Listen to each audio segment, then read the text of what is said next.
அவர்கள் வழிகாட்டுகிறார். உயர்ந்த குணத்தினால், உயர்ந்த பண்பினால். சின்ன பிள்ளைங்க சஜிதாவில் இருக்கும் பொழுது முதுகின் மேல் ஏறி அமர்ந்திருந்தார்கள். ஸல்லல்லாஹு அலைஹி வஸல்லம் சஜிதாவை தாமதப்படுத்தினார். கொஞ்ச நேரம் சஜிதாவிலே கூடுதலாக இருந்து அந்த சஜிதாவை தாமதப்படுத்தினார் என்று பார்க்கிறோம். அருமையானவர்களே, அதே போல குழந்தைகளுடைய விஷயத்திலே நபிகள் நாயகம் ஸல்லல்லாஹு அலைஹி வஸல்லம் அவர்கள் பல காரியங்களை அவர்களுக்கு முன்னுரிமை கொடுத்தார் என்று நாம் பார்க்கிறோம். அதே போல் அவருடைய திறன் அறிந்து அவர்களை சமூகத்தில் முன்னிலைப்படுத்தினார். எல்லா பிள்ளைகளும் ஒரே மாதிரி இருக்க மாட்டாங்க. அவருடைய திறன்களை விளங்கினார். பிள்ளைகளுக்கு ஆற்றல், சில பேருக்கு மரண சக்தி கூடுதலாக இருக்கும், சில பேர் சேட்டை கூடுதலாக செய்வாங்க. அதை அப்படியே திருப்பினார்கள். ஒவ்வொருவருடைய திறன் அறிந்து, அந்த பிள்ளைகளுடைய திறமைகளை அறிந்து அவர்களை சமூகத்திலே முன்னிலைப்படுத்துவதிலே கண்மணி ரசூலுல்லாஹி ஸல்லல்லாஹு அலைஹி வஸல்லம் அவர்கள் மகத்தான ஒரு நிலையில் இருந்தார் என்பதை நாம் பார்க்கிறோம். அருமையானவர்களே, ஸல்லல்லாஹு அலைஹி வஸல்லம் அவர்களுடைய அந்த நேசம், பிள்ளைகள் மீது வெளிப்படுத்திய அந்த அன்பு இந்த உலகத்தாருக்கு மகத்தான வழிகாட்டுதல் என்பதிலே எந்த விதமான சந்தேகம் இல்லை. அதே போல இங்கே பப்ளிக் ஸ்கூலாக இருந்தாலும் கூட குர்ஆனை மனனம் செய்யக்கூடிய ஒரு உன்னதமான ஒரு நிலைப்பாடும் இங்கே இருக்கிறது என்பதையும், நேற்றைய தினத்திலே இங்கே படித்துக் கொண்டிருக்கக்கூடிய ஒரு மாணவர் அல்லாஹ்வுடைய வேதத்தை மனனம் செய்து அல்லாஹ்வுடைய வேதத்தை முழுவதுமாக முழு குர்ஆனையும் ஒரே இடத்தில் அமர்ந்து ஓதி காண்பித்ததை பெரியவர்கள் சூழ இருந்து அதை ஓத கேட்டதை எல்லாம் சொல்லி காண்பித்து பெருமையோடு சொன்னார்கள். ரொம்ப ஆனந்தமாக இருந்தது. அதே போல் இந்த பிள்ளைகளை பாராட்டி அவர்களுக்குண்டான நிலையிலே அவர்களுக்குண்டான பாராட்டுதலை தெரிவித்து பல்வேறு பகுதிகளில் இருந்து இந்த பிள்ளைகளை ஊக்குவிப்பதற்கான காரியங்கள் நடந்து கொண்டிருப்பதையும் சொன்னார். பொதுவாக அவங்களே சொன்னதுதான், மனனம் செய்து கொண்டிருக்கக்கூடிய அந்த பிள்ளைகளுக்கு இதர விஷயங்களை கிரகிக்கக்கூடிய ஆற்றலும் கூடுதலாக இருக்கிறது என்று சொன்னார். அது உண்மைதான்.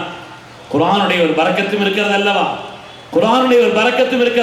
குர்ஆனிலே எல்லாம் இருக்கிறது. குர்ஆனை பொறுத்தவரையிலே இல்லாத எதுவும் இல்லை, எல்லாம் இருக்கிறது. குர்ஆனை ஸல்லல்லாஹு அலைஹி வஸல்லம் சொன்னார்கள். அதனுடைய குர்ஆனை ஓதுறதுனால உள்ள பயன்பாடுகள் இருக்கிறது. 70க்கும் மேற்பட்ட பயன்பாடுகளை சொல்வார். 70க்கும் மேற்பட்ட பயன்பாடுகள் குர்ஆனை ஓதுகிற காரணத்தினால் இருக்கிறது.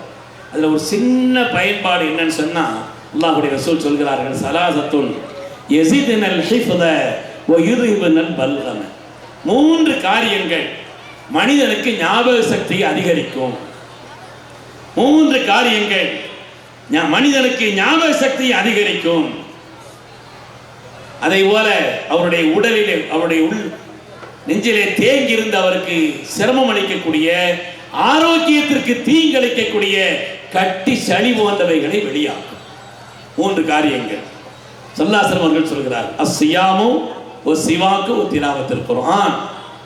நோன்பு மனிதனுடைய உடலில் தேங்கியிருந்து அவனுக்கு தீங்கிழைக்கக்கூடிய கட்டி சளிகளை வெளியாக்கும். அதேபோல் பல்லையும் நாக்கையும் சுத்தம் செய்யக்கூடிய அந்த தன்மை இருக்கிறது, அதுவும் மனிதனுக்கு தீங்கிழைக்கக்கூடிய கட்டி சளி போன்றவைகளை வெளியாக்குவதோடு மரண சக்தி அதிகரிக்க செய்யும். 3வதாக அதிலே சொன்னார்கள்,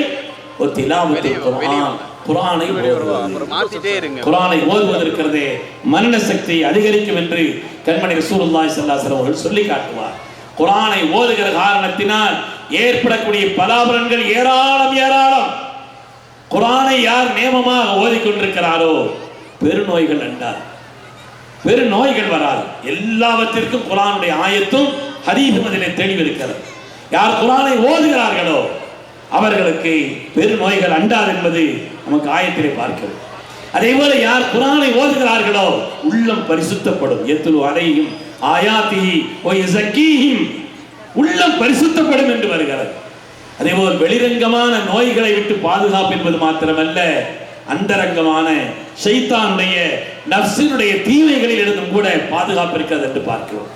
சிறுபிராயத்திலேயே பிள்ளைகளுக்கு குர்ஆனை ஓதக்கூடிய அந்த ஊக்குவிக்கக்கூடிய காரியத்தை புகட்ட வேண்டும் என்று சொன்னார்கள். அத்திபு அவுலாதக்கும் பிஸ்ஸலாத்தி ஹிஸால். உங்களுடைய பிள்ளைகளுக்கு சிறுபிராயத்திலேயே 3 ஒழுக்கங்களை கற்றுக் கொடுத்து விடுங்கள். 3 ஒழுக்கங்களை சிறுபிராயத்திலேயே நீங்கள் அவர்களுக்கு கற்றுக் கொடுத்து விடுங்கள் என்று கண்மணி ரசூலுல்லாஹி ஸல்லல்லாஹு அலைஹி வஸல்லம் அவர்கள் சொல்வார். முதலாவது அவர்களுக்கு ஹுப்பி நபியிக்கும் ஸல்லல்லாஹு அலைஹி வஸல்லம் முஹப்பத்தை ஊட்டிய பிள்ளை.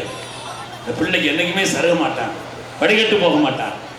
அல்லாஹ்வுடைய ரசூலின் மஹப்பத்தை ஊட்டி விடுங்கள். அதே போல் வஹப்பி ஆலி பைத்தி, உங்களுடைய குடும்பத்தாருடைய மஹப்பத்தையும் ஊட்டி விடுங்கள். அதே போல் அல்லாஹ்வுடைய வேதத்தை குர்ஆனை கற்றுக் கொடுத்து விடுங்கள். அந்த பிள்ளைகள் சருகாது வடிகட்டு போகாது என்று கண்மணி ரசூலுல்லாஹி ஸல்லல்லாஹு அலைஹி வஸல்லம் அவர்கள் சொல்லி காண்பிப்பார். பிள்ளைகள் இங்கே நான் ஒரு 4 நாளைக்கு முன்னால் சிங்கப்பூர் சென்றிருந்தேன். அங்கே ஒரு நிக்காஹ் முடிக்காத ஒரு சின்ன வயது பிள்ளை எனக்கு அடையாளம் காட்டினார். அந்த பிள்ளையை காட்டி சொன்னாங்க, இந்த பிள்ளை இடத்திலே நீங்கள் குர்ஆனுடைய ஏதாவது வசனத்தின் எண்ணை சொன்னால், நம்பரை சொன்னால், குர்ஆன்ல உள்ள ஏதாவது ஒரு வசனத்தின் நம்பரை, அந்த எண்களை நீங்கள் சொன்னால் அது என்ன ஆயத்துங்கிறதையும் ஓதும், அதனுடைய மொழிபெயர்ப்பை ஆங்கிலத்திலும் தமிழிலும் சொல்லும் என்று சொன்னார். எனக்கு ஆச்சரியமாக இருந்தது. சிறு பிள்ளைகளை பொறுத்தவரையிலே மனன சக்தி அவர்களுக்கு ரொம்ப அதிகம், ஞாபக சக்தி என்பது அவர்களுக்கு ரொம்ப அதிகம். இதை இங்கே சரியாக பயன்படுத்துகிறார் என்பதுதான் நமக்கு தெரிகிறது.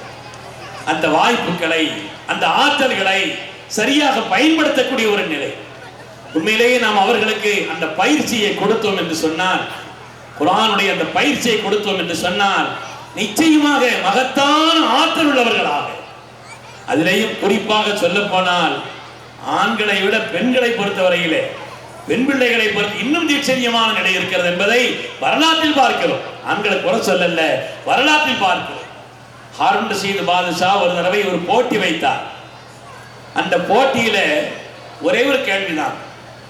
அந்த கேள்விக்கு யார் பதில் சொல்கிறார்களோ மன்னர் சிறந்த பரிசளிப்பார் என்று அறிவித்தார். அந்த போட்டிக்கு முன் வந்தவர்கள் பெண்கள் தான். போட்டிக்கு முன் வந்தவர்கள் பெண்கள். அவர்கள் அமர்ந்து விட்டார்கள். மன்னர் கேள்வி கேட்கிறார், ஒரு முஸ்லிமுக்கு ஒரு நாளைக்கு எத்தனை ரக்காத்து ஃபர்தான தொழுகை, எத்தனை ரக்காத்துகள் என்று கேட்கிறார். அந்த பெண்மணி, மன்னர் பரிசு தர போறாருன்னா எவ்வளவு பெரிய பரிசா இருக்கும், கேள்வியும் ரொம்ப கடினமா இருக்குமோன்னு பயந்து போயிருந்தாங்க.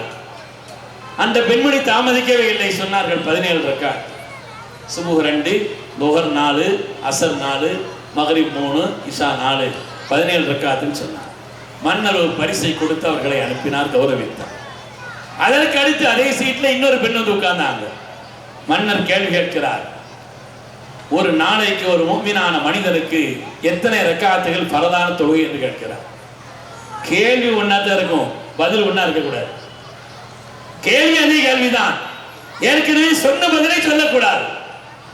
ஆனால் தீட்சண்யமான அந்த புத்திசாலியான பெண் கொஞ்சம் கூட யோசிக்கல.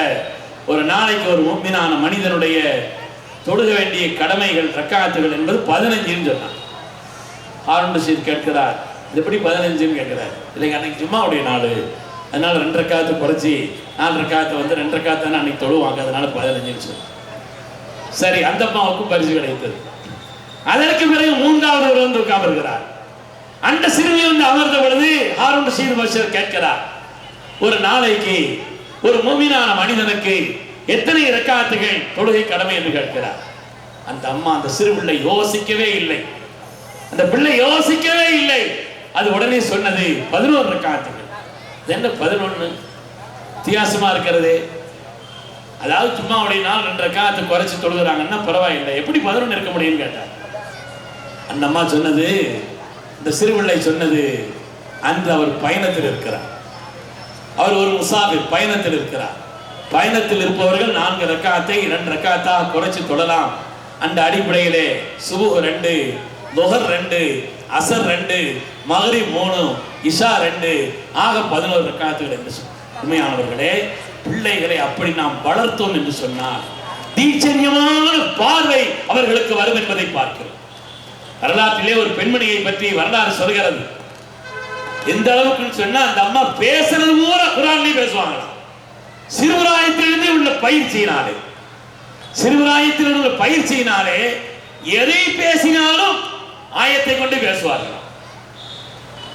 அதை கேள்விப்பட்டு ஒரு பெரிய மனிதர் அவங்களை சந்திக்க போயிருக்கிறார். அஸ்ஸலாமு அலைக்கும், ஸலாமுன் கௌலம் மிர் ரப்பிர் ரஹீம் பதில் சொன்னான். குர்ஆன்ல உள்ள ஒரு ஆயத்து கேட்கறாங்க, எத்தனை நாளாக தங்கி இருக்கிறீங்கன்னு கேட்டாங்க. அதற்கு அந்த அம்மா ஒரு ஆயத்து வருச்சு, சலாசலையாலின் சபியா, குர்ஆனிலே சூரத்து மரியமிலே வரக்கூடிய ஒரு ஆயத்து 3 நாட்கள் அப்படிங்கிறது சொன்னாங்க. எங்க போயிட்டு இருக்கிறீங்கன்னு கேட்டாங்க. இலல் மஸ்ஜிதில் அக்ஸா, நான் சிரியாவுக்கு போயிட்டு இருக்கிறேன்னு சொன்னாங்க. சாப்பாடுலாம் என்ன செய்றீங்கன்னு கேட்குறாங்களா. ஹுவ யுத்இமுனி வ யஸ்கீன், என் ரப்பு எனக்கு உணவளிக்கிறான்னு சொன்னாங்க.